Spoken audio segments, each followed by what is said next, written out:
Welcome বন্ধুরা, AG biology লার্নিংয়ে তোমাদের প্রত্যেককে স্বাগত জানাই। আজকে আমাদের যে ভিডিও টিউটোরিয়াল, সেই ভিডিও টিউটোরিয়ালে আজকে আমরা কনজারভেশন অফ বায়োডাইভার্সিটি বা জীববৈচিত্র্যের সংরক্ষণ সম্পর্কে জানব। আমাদের যে পূর্বতন ভিডিওগুলি ছিল, সেই ভিডিওগুলিতে আমরা প্রথম ভিডিওতে বায়োডাইভার্সিটির সাধারণ যে ধারণা, সেই সাধারণ ধারণা সম্পর্কে আমরা জেনেছিলাম, এবং যে দ্বিতীয় ভিডিওটি করা হয়েছিল, সেই দ্বিতীয় ভিডিওটিতে বায়োডাইভার্সিটি হটস্পট এবং তাদের মধ্যে উপস্থিত বিভিন্ন প্রকারের যে এন্ডেমিক প্রজাতিগুলি আছে, সেই প্রজাতিগুলি সম্পর্কে জেনেছিলাম। পূর্বতন ভিডিওগুলি দেখার জন্য ওপরের যে আই বাটন আছে, সেই আই বাটনে ক্লিক করলে পূর্বতন ভিডিওগুলি পাওয়া যাবে। আজকে আমাদের যে ভিডিও টিউটোরিয়াল, সেই ভিডিও টিউটোরিয়াল আজকে আমরা বায়োডাইভার্সিটি কনজারভেশন সম্পর্কে জানব। সম্পূর্ণ ভিডিওটি প্রত্যেকে ভালো করে দেখো। আশা করি বায়োডাইভার্সিটি কনজারভেশন সম্পর্কে তোমাদের যে ধারণা, সেই ধারণা পরিষ্কার হবে।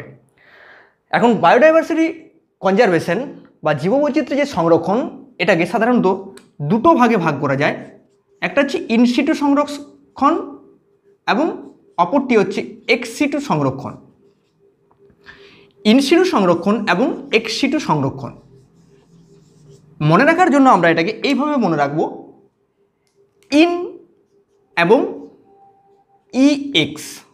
ইন মানে আমরা জানি মধ্যে, এবং ই ইজ ইকুয়াল টু এক্সিট বা বাইরে, মনে রাখার সুবিধার জন্য। অর্থাৎ কোনো জীবকে ধরে নিলাম এটা একটা এ নামক জীব এক নম্বর একটি পরিবেশে বসবাস করে। তাহলে এই এ নামক প্রজাতিকে বা এ নামক জীবটিকে যদি ওই এক নম্বর পরিবেশে, অর্থাৎ তার যে আদিবাসভূমি, তার আদিবাসভূমি কোথায় না, তার আদিবাসভূমি এক নম্বর পরিবেশে, অর্থাৎ ওই জীবটিকে যদি আমরা ওই এক নম্বর পরিবেশে বিজ্ঞানসম্মতভাবে সংরক্ষণের ব্যবস্থা করি, তখন সেই সংরক্ষণকে বলবো আমরা ইনসিটু সংরক্ষণ। অর্থাৎ কোনো জীবকে তার আদি বা প্রাকৃতিক বাস্তুতন্ত্রে যদি সংরক্ষণের ব্যবস্থা করা হয়, তাহলে সেই সংরক্ষণকে বলবো আমরা ইনসিটু সংরক্ষণ।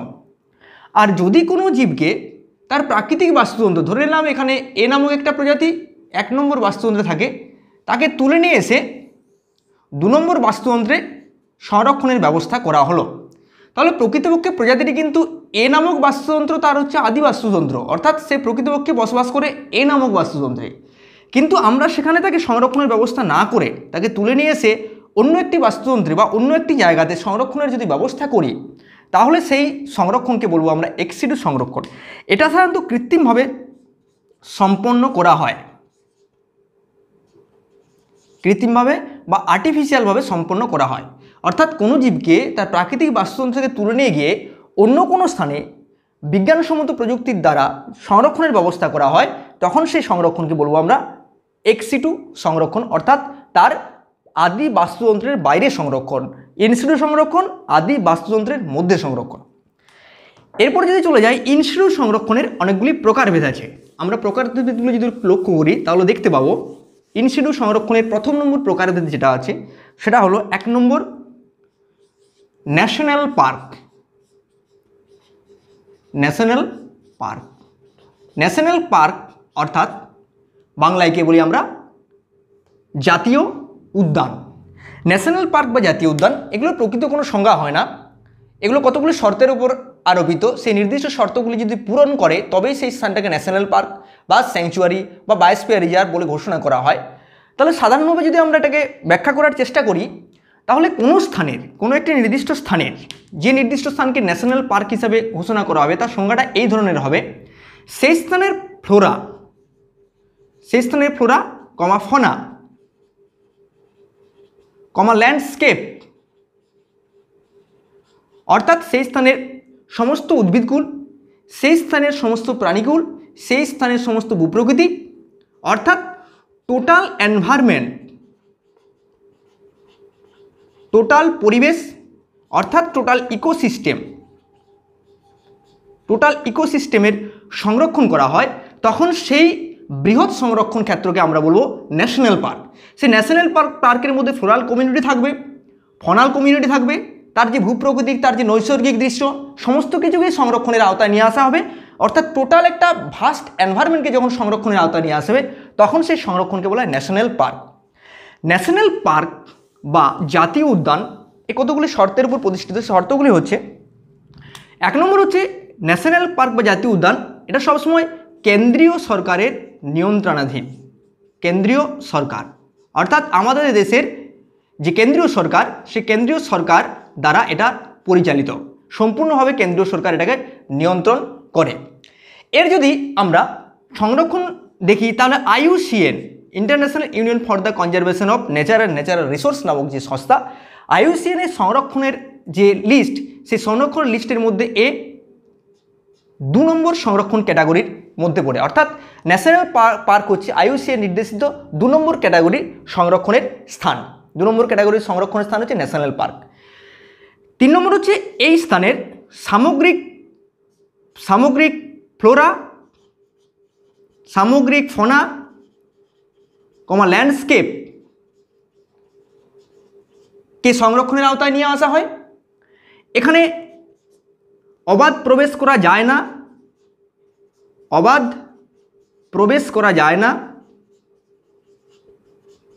যায় না এবং সমস্ত ক্ষেত্রে পশুচারণ, শিকার, চোরা শিকার, বিভিন্ন ধরনের যে ব্যবস্থাগুলি আছে, এই সমস্ত ব্যবস্থাগুলি কিন্তু এখানে বন্ধ থাকে। চোরা শিকার এখানে একেবারে বন্ধ থাকে, টোটালি এলাকার প্রোটেকশন করানো হয়।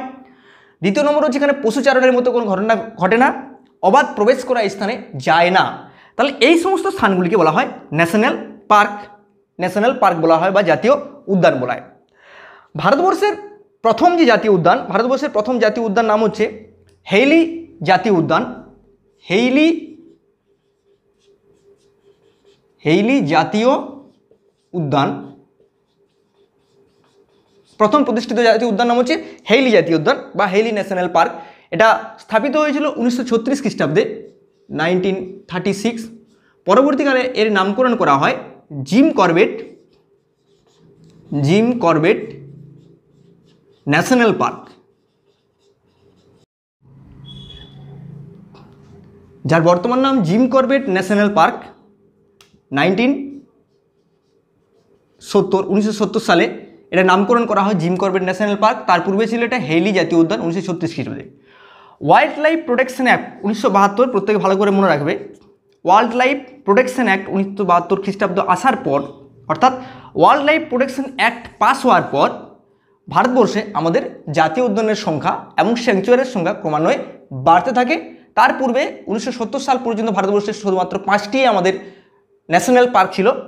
2020 রিপোর্ট অনুযায়ী ভারতবর্ষের মোট ন্যাশনাল পার্কের সংখ্যা হচ্ছে 105টি। ভারতবর্ষের মোট ন্যাশনাল পার্কের সংখ্যা 105টি ন্যাশনাল পার্ক ভারতবর্ষে লক্ষ্য করা যায়। পশ্চিমবঙ্গের উল্লেখযোগ্য ন্যাশনাল পার্কগুলি হল জলদাপাড়া ন্যাশনাল পার্ক, গরুমারা ইত্যাদি। তাহলে এটা হলো ন্যাশনাল পার্ক, এটা ইনস্টিটিউট কনজারভেশনের একটা অন্যতম প্রচেষ্টা।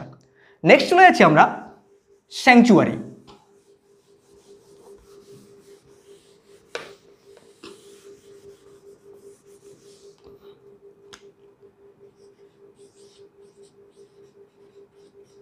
স্যাংচুয়ারি বা এটাকে বলা হয় অভয়ারণ্য।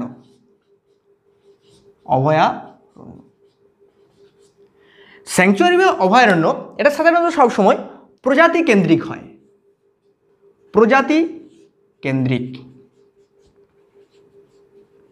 অর্থাৎ কোনো নির্দিষ্ট ওয়াইল্ড লাইফে বা কোনো নির্দিষ্ট ওয়াইল্ড পরিবেশে, বন্য পরিবেশে যখন কোনো প্রজাতিকে সংরক্ষণ করার জন্য, সে একটা প্রজাতি হতে পারে, একের অধিক প্রজাতিও হতে পারে, সংরক্ষণ করার জন্য যখন সামগ্রিক অঞ্চলকে সংরক্ষণের আওতায় নিয়ে আসা হয়, তখন সেই নির্দিষ্ট স্থানকে আমরা বলব স্যাংচুয়ারি বা অভয়ারণ্য।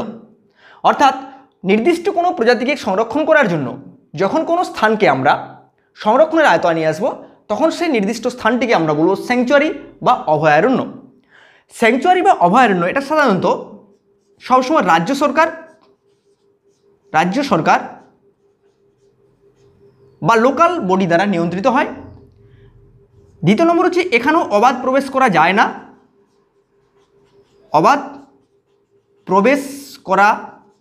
যায় না, পশুচারণ, শিকার সম্পূর্ণভাবে এখানে নিষিদ্ধ। 3 নম্বর হচ্ছে IUCN নির্দেশিত যে সংরক্ষণ ক্যাটাগরি, সেই সংরক্ষণ ক্যাটাগরির 4 নম্বর ক্যাটাগরি হচ্ছে স্যাংচুয়ারি। আইইউসিএ নির্দিষ্ট যে সংরক্ষণ ক্যাটাগরি, সেই সংরক্ষণ ক্যাটাগরির 4 নম্বর ক্যাটাগরি হচ্ছে স্যাংচুয়ারি। তাহলে রাজ্য সরকার দ্বারা এটা পরিচালিত হয় বা লোকাল বডি দ্বারা পরিচালিত হয়, অবাধ প্রবেশ করে এখানে যায় না, এবং আইইউসিএ নির্দেশিত যে সংরক্ষণের তালিকা, সেই সংরক্ষণের তালিকার এটা 4 নম্বরে অবস্থান করে থাকে। ভারতবর্ষে কতগুলি উল্লেখযোগ্য স্যাংচুয়ারি, ভারতবর্ষে প্রচুর স্যাংচুয়ারি আছে, উল্লেখযোগ্য কতগুলি স্যাংচুয়ারি হলো এখানের, যেমন হচ্ছে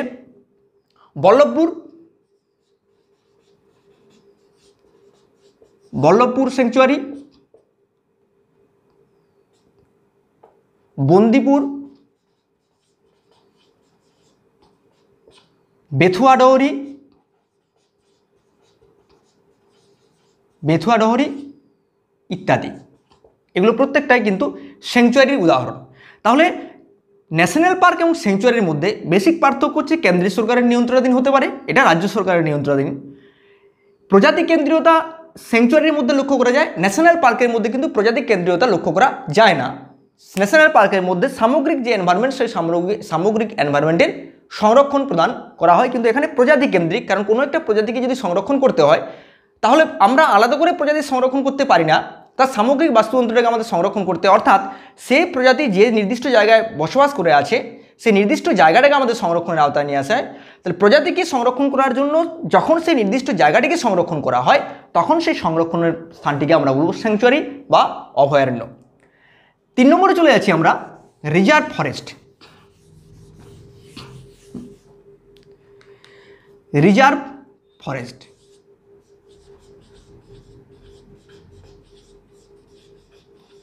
রিজার্ভ ফরেস্ট বা এটার আরেকটি নাম হলো protected forest.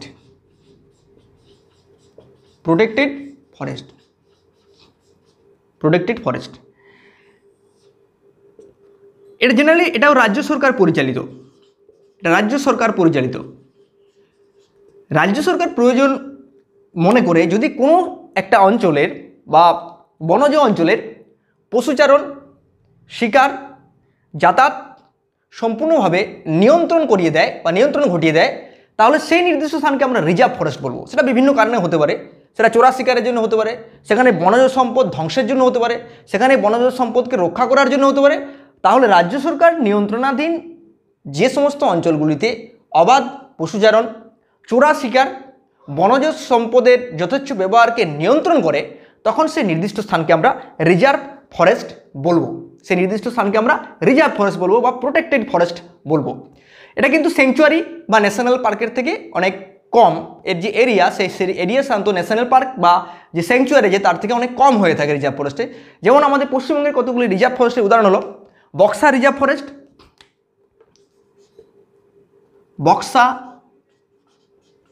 Forest, Ayodhya hill reserve forest, Goaltore reserve forest ইত্যাদি। তাহলে এগুলো প্রত্যেকটা রাজ্য সরকার পরিচালিত রিজার্ভ ফরেস্ট। নেক্সট চলে যাচ্ছি আমরা বায়োস্ফিয়ার রিজার্ভ। 4 নম্বর হচ্ছে বায়োস্ফিয়ার রিজার্ভ।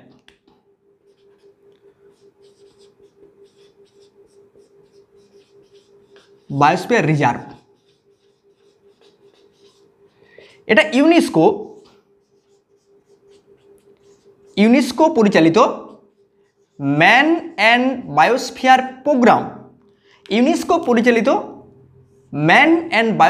প্রোগ্রামের আওতায় পড়ে, অর্থাৎ কোনো একটি স্থানকে বায়োস্ফিয়ার রিজার্ভ হিসাবে পরিগণিত করে যারা, তারা হচ্ছে United nation educational scientific cultural অর্গানাইজেশনের ম্যান অ্যান্ড বায়োস্ফিয়ার প্রোগ্রামের অন্তর্গত অধীনস্থ বায়োস্ফিয়ার রিজার্ভ। বায়োস্ফিয়ার রিজার্ভ একটা বৃহৎ পরিচালিত অঞ্চল। বিজ্ঞানসম্মত দৃষ্টিভঙ্গির সাহায্যে যখন কোনো স্থানের বিজ্ঞানসম্মত দৃষ্টিভঙ্গির সাহায্যে যখন কোনো স্থানের তার যে ইকোসিস্টেম সেই ইকোসিস্টেমকে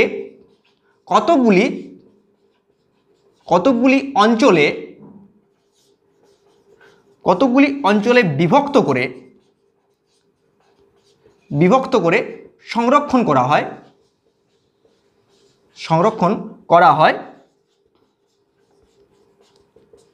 কোনো স্থানের ইকোসিস্টেমকে কতগুলি অঞ্চলে বিভক্ত করে যখন তাকে সংরক্ষণের আওতায় নিয়ে আসা হয় তখন সেই সিস্টেমকে বলি আমরা বায়োস্ফিয়ার রিজার্ভ। অর্থাৎ ইউনেস্কো এটা সাধারণত বায়োস্ফিয়ার রিজার্ভগুলোকে নির্দেশ করে। একটা নির্দিষ্ট বায়োস্ফিয়ারে, যে পরবর্তী ভিডিওগুলিতে বায়োস্ফিয়ার রিজার্ভ সম্বন্ধে ডিটেলসে বলা হবে, আমি জাস্ট জিনিসটাকে এইভাবে বলছি। একটা নির্দিষ্ট বায়োস্ফিয়ার রিজার্ভযুক্ত যে অঞ্চল, সেই বায়োস্ফিয়ার রিজার্ভযুক্ত অঞ্চলে কতগুলো নির্দিষ্ট অংশ থাকে। ভিতরের যে সবথেকে ইনার মোস্ট যে অংশ, যেখানে সাধারণত বিভিন্ন ধরনের এন্ডেঞ্জার প্রজাতিগুলি, বিভিন্ন ফ্লোরা বা ফনার এন্ডেঞ্জার প্রজাতিগুলি অবস্থান করে, সেই নির্দিষ্ট জায়গাকে বলা হয়, বা ভিতরের যে নির্দিষ্ট অঞ্চল, সেই নির্দিষ্ট অঞ্চলকে বলা হয় কোর অঞ্চল, কোর রিজিয়ন। এখানে কোনোভাবেই কেউ প্রবেশ করতে পারে না, একমাত্র বন্যপ্রাণী সংরক্ষণের সাথে যারা যুক্ত তারা একমাত্র নির্দিষ্ট কোর অঞ্চলে প্রবেশ করতে পারে, বাকি কেউ কিন্তু এই কোর অঞ্চলে প্রবেশ করতে পারে না। কোর অঞ্চলের পরবর্তী যে অঞ্চল, সেই কোর অঞ্চলের পরবর্তী যে নির্দিষ্ট অঞ্চল, সেই নির্দিষ্ট অঞ্চলকে বলা হয় বাফার অঞ্চল। বাফার, সেই নির্দিষ্ট অঞ্চলকে বলা হয় বাফার রিজিয়ন। এখানেও সাধারণ মানুষের প্রবেশ চলে না, শুধুমাত্র বন্যপ্রাণী সংরক্ষণের সাথে যারা যুক্ত তারা যেতে পারে, এবং গবেষণার জন্য, গবেষণা সংক্রান্ত কাজের জন্য যুক্ত যে সমস্ত ব্যক্তিরা, তারা একমাত্র পারমিশন নিয়ে, নির্দিষ্ট দপ্তরের পারমিশন নিয়ে তবে এখানে প্রবেশ করতে পারে। আর সর্ববাইরের যে অঞ্চল, সেই সর্ববাইরের অঞ্চলকে বলা হয় ট্রানজিশনাল জোন। ট্রানজিশনাল জোনে ওই অঞ্চলের যারা মানুষজনের তারা বসবাস করতে পারে, তারা পশুচারণ করতে পারে, তারা চাষবাস করতে পারে, পশুচারণ, চাষবাস, বনজ দ্রব্য সংগ্রহ করতে পারে। তাহলে বাফার কোর জোন হচ্ছে সবথেকে ইনারমোস্ট জোন, যেখানে এন্ডেঞ্জার স্পিসিসগুলো, সেই নির্দিষ্ট অঞ্চলে এন্ডেঞ্জার স্পিসিসগুলো অবস্থান করে। পরবর্তী অঞ্চল হচ্ছে বাফার রিজিয়ন, এখানেও কেউ প্রবেশ করতে পারে না, শুধুমাত্র গবেষণা সংক্রান্ত কাজের জন্য কিছু মানুষ এখানে পারমিশন নিয়ে প্রবেশ করতে পারে। সর্বোচ্চ বাইরের যে অঞ্চল, তাকে ট্রানজিশনাল অঞ্চল, যেখানে মানুষজন বসবাস করে, পশুচারণ করার মতো তাদের পারমিশন থাকে, চাষবাস করার মতো তাদের পারমিশন থাকে, বনজ দ্রব্য সংরক্ষণ করার জন্য তাদের পারমিশন থাকে। তাহলে এটা বহুমুখী সংরক্ষণ ব্যবস্থা হলো বায়োস্ফিয়ার রিজার্ভ। এটাকে আমরা বহুমুখী সংরক্ষণ ব্যবস্থা বলে থাকি। বহুমুখী সংরক্ষণ ব্যবস্থা হলো বায়োস্ফিয়ার রিজার্ভ। ভারতবর্ষের প্রথম বায়োস্ফিয়ার রিজার্ভ হচ্ছে নীলগিরি বায়োস্ফিয়ার রিজার্ভ। প্রথম হচ্ছে নীলগিরি। ভারতবর্ষের প্রথম বায়োস্ফিয়ার রিজার্ভ হচ্ছে নীলগিরি বায়োস্ফিয়ার রিজার্ভ। এটা 1986 সালে 1986 সালে নীলগিরি বায়োস্ফিয়ার রিজার্ভ গঠিত হয়। পরবর্তীকালে অনেক বায়োস্ফিয়ার রিজার্ভ হয়েছে, তার মধ্যে যেমন এটি সুন্দরবন, এটা 1989 সালে এটা সুন্দরবন বায়োস্ফিয়ার রিজার্ভ হিসেবে আত্মপ্রকাশ করে। ভারতবর্ষে বর্তমান যে তথ্য, সে তথ্য অনুযায়ী ভারতবর্ষে বায়োস্ফিয়ার রিজার্ভের সংখ্যা হলো 18টি। মনে রাখবে প্রত্যেকে, ভারতবর্ষে বায়োস্ফিয়ার রিজার্ভের সংখ্যা হচ্ছে 18টি। নেক্সট চলে যাচ্ছি আমরা ইনস্টিটিউট কনজারভেশনের অপর যে অংশ, তা হলো রামসার সাইট।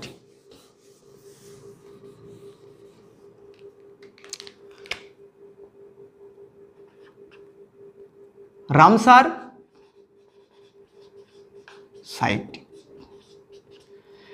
সাইট কাকে বলা হয় না, যে সমস্ত জলাভূমির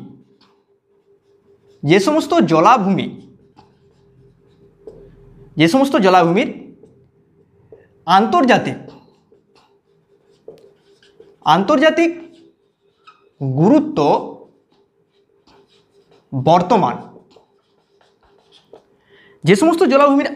গুরুত্ব বর্তমান, তাদেরকে বলা হয় Ramsar site. Clear?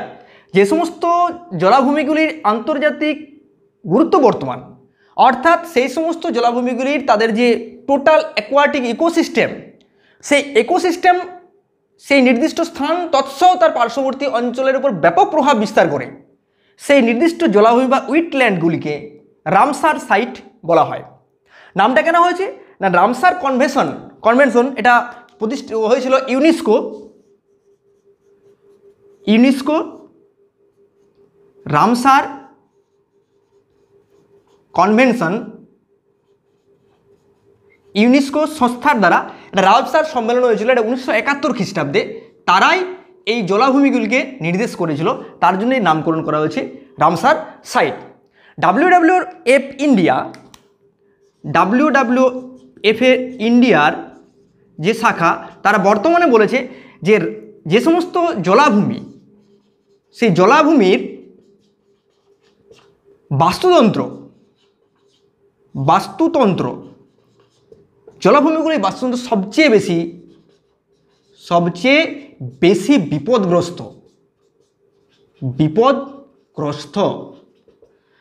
WWF India survey অনুযায়ী ভারতবর্ষে কেন তৎসব পৃথিবীর শুধুমাত্র ভারতবর্ষের কাজ করেছে বলে শুধুমাত্র ভারতবর্ষে বলা হচ্ছে, ভারতবর্ষের জলাভূমির যে বাস্তুতন্ত্রগুলি আছে সেই বাস্তুতন্ত্র সবচেয়ে বেশি বিপদগ্রস্ত। তাহলে তাদেরকে সংরক্ষণ করা একান্তই প্রয়োজন, কারণ অ্যাকোয়াটিক ইকোসিস্টেম সবসময় টেরিস্ট্রিয়াল ইকোসিস্টেমের উপর প্রভাব বিস্তার করে। একটা নির্দিষ্ট অ্যাকোয়াটিক ইকোসিস্টেম অর্থাৎ জলাভূমি সবসময় যে গ্রাসল্যান্ড বা তৃণভূমির ইকোসিস্টেমের প্রভাব বিস্তার করে, তাদের একটা ব্যাপক প্রভাব লক্ষ্য করা যায় জীববৈচিত্র্যের ক্ষেত্রে। তাহলে সেই নির্দিষ্ট স্থানগুলিকে আমরা বলি রামসার সাইট। ভারতবর্ষে কতগুলি উল্লেখযোগ্য রামসার সাইট হলো, নামগুলো ভালো প্রত্যেকে মনে রাখবে। সুন্দরবন রামসার সাইট, সুন্দরবনের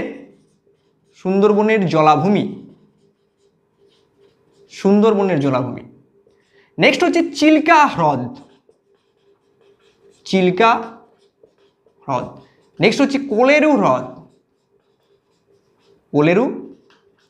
চিল্কা হ্রদ উড়িষ্যায় অবস্থিত। কোলেরু হ্রদ, লোকটাক হ্রদ ইত্যাদি।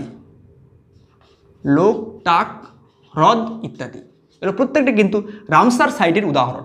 তাহলে প্রত্যেকটাই গুরুত্বপূর্ণ জলাভূমি, ব্যাপক অঞ্চলের উপর একটা প্রভাব বিস্তার করে, সেই জন্য এদের রামসার সাইট বলা হয়। নামকরণটা করা হয়েছে রামসার কনভেনশন থেকে। এটা ইউনেস্কো দ্বারা পরিচালিত এই রামসার কনভেনশন হয়েছিল 1971 খ্রিস্টাব্দে, সেখান থেকে এরকম নামকরণ করা হয়েছে রামসার সাইট। নেক্সট চলে যাচ্ছি আমরা এক্সিটিউ কনজারভেশন। যখন কোনো জীবকে তার প্রাকৃতিক বাস্তুতন্ত্র থেকে তুলে নিয়ে এসে তাকে কৃত্রিম বাস্তুতন্ত্রে রেখে তার সংরক্ষণ করা হয়, তার প্রজননের ব্যবস্থা করা হয় এবং তার সদস্য সংখ্যা যখন অতিরিক্ত হারে বৃদ্ধি পেয়ে যায় সেই কৃত্রিম বাস্তুতন্ত্রে, তখন তাদেরকে তুলে নিয়ে গিয়ে আবার পুনরায় প্রাকৃতিক বাস্তুতন্ত্রে ফিরিয়ে দেওয়া হয়। সেই নির্দিষ্ট সিস্টেমকে বলছি আমরা এক্সিটিউ কনজারভেশন। তাহলে এক্সিটিউ যে কনজারভেশন আছে তার কতগুলো প্রকৃতি আছে, সেই প্রকৃতিগুলো আমি বলছি পরপর। এক নম্বর হচ্ছে জুলজিক্যাল পার্ক। জুলজিক্যাল পার্ককে জেনারেলি সাধারণত প্রাণীদেরকে, কোনো বিপদগ্রস্ত প্রাণীদেরকে নির্দিষ্ট বাস্তুতন্ত্র থেকে তুলে নিয়ে এসে কৃত্রিমভাবে বিজ্ঞানসম্মত পদ্ধতির দ্বারা সংরক্ষণের ব্যবস্থা করা হয়, তখন সেই নির্দিষ্ট স্থানটিকে বলবো আমরা জুলজিক্যাল পার্ক। জুলজিক্যাল পার্ক সাধারণত এটা আমাদের প্রাণীদেরকে সাধারণত সংরক্ষণ করার ব্যবস্থা করা হয়। কতগুলি উল্লেখযোগ্য জুলজিক্যাল পার্ক হলো আলিপুর জু, ওড়িশার নন্দনকানন জু, আলিপুর জু, নন্দনকানন জু, পদ্মজা নাইডু, দার্জিলিংয়ের পদ্মজা নাইডু জু এটসেট্রা। অর্থাৎ এখানে সাধারণত কৃত্রিম পরিবেশে প্রাণীদের সংরক্ষণের ব্যবস্থা করা হয়। নেক্সট হচ্ছে botanical garden.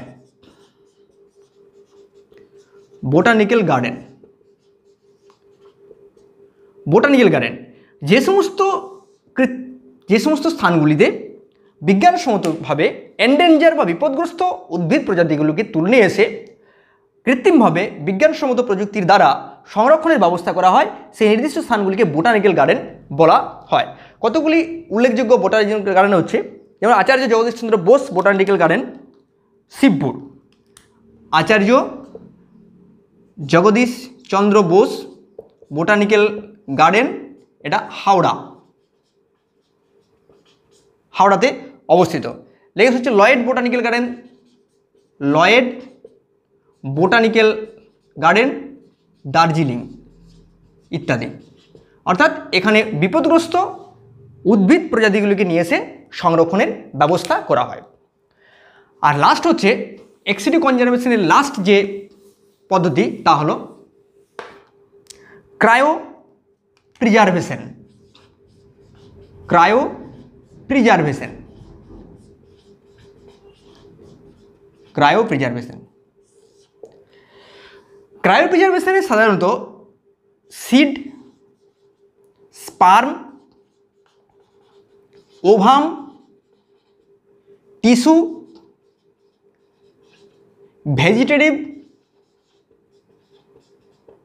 Vegetative organ etcetera.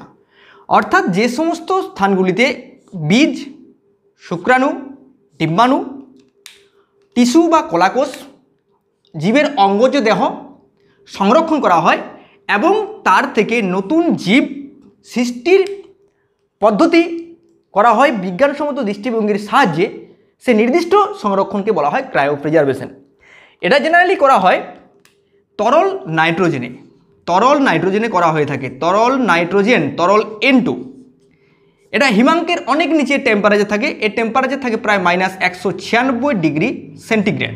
তাহলে 196 ডিগ্রি সেন্টিগ্রেড, -196 ডিগ্রি সেন্টিগ্রেড তাপমাত্রায় তরল নাইট্রোজেনে যখন বীজ, শুক্রাণু, ডিম্বাণু, কলাকোষ, অঙ্গজদেহ জীবের সংরক্ষণ করা হয় এবং সেখান থেকে নতুন জীব সৃষ্টির পদ্ধতি গবেষণা করা হয়, তখন থেকে ক্রায়ো সংরক্ষণ বলা হয়, ক্রায়ো প্রিজার্ভেশন বলা হয়। ভারতবর্ষের উল্লেখযোগ্য ক্রায়ো প্রিজার্ভেশনকারী সংস্থাগুলি হল ICAR, Indian council of agricultural research, Indian, I for Indian, C for Council, A for Agricultural, R for Research। Indian council of agriculture রিসার্চের NBPGR এবং NBAGR দুটো সংস্থা। NBPGR এর সদর দপ্তর হচ্ছে দিল্লি।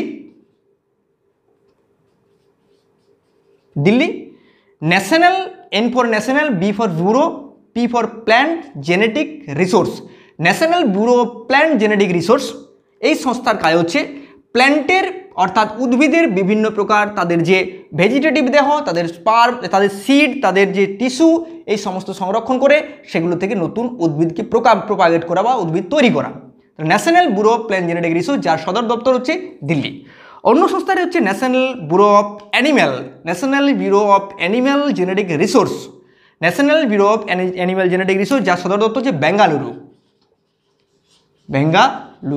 এরা সাধারণত অ্যানিম্যাল অর্থাৎ জীবের স্পার্ম, ওভাম এবং কলাকোষ এবং জিনোম সংরক্ষণের মাধ্যমে নতুন উদ্ভিদ, নতুন প্রাণী, নতুন জীব সৃষ্টি, হাইব্রিড জীব সৃষ্টি, সংকর জীব সৃষ্টির ক্ষেত্রে গুরুত্বপূর্ণ ভূমিকা পালন করে। তাহলে ক্রায়ো সংরক্ষণের যে সংরক্ষণ ব্যবস্থা, এগুলো সাধারণত ভারতবর্ষের দুটো সংস্থা করে থাকে, NBPGR এবং NBAGR। National bureau of plant genetic resource, national bureau of agriculture genetic resource, এবং উভয় সংস্থাটি কিন্তু যার অধীনস্থ তা হলো ইন্ডিয়ান কাউন্সিল অফ এগ্রিকালচারাল রিসার্চের অধীনস্থ। তাহলে এগুলি হলো এক্সিডি সংরক্ষণের বিভিন্ন পদ্ধতিগুলি। যদি আমার এই ভিডিওগুলো ভালো লেগে থাকে তাহলে অবশ্যই চ্যানেলটিকে শেয়ার, সাবস্ক্রাইব করতে কেউ ভুলবে না। Thank you.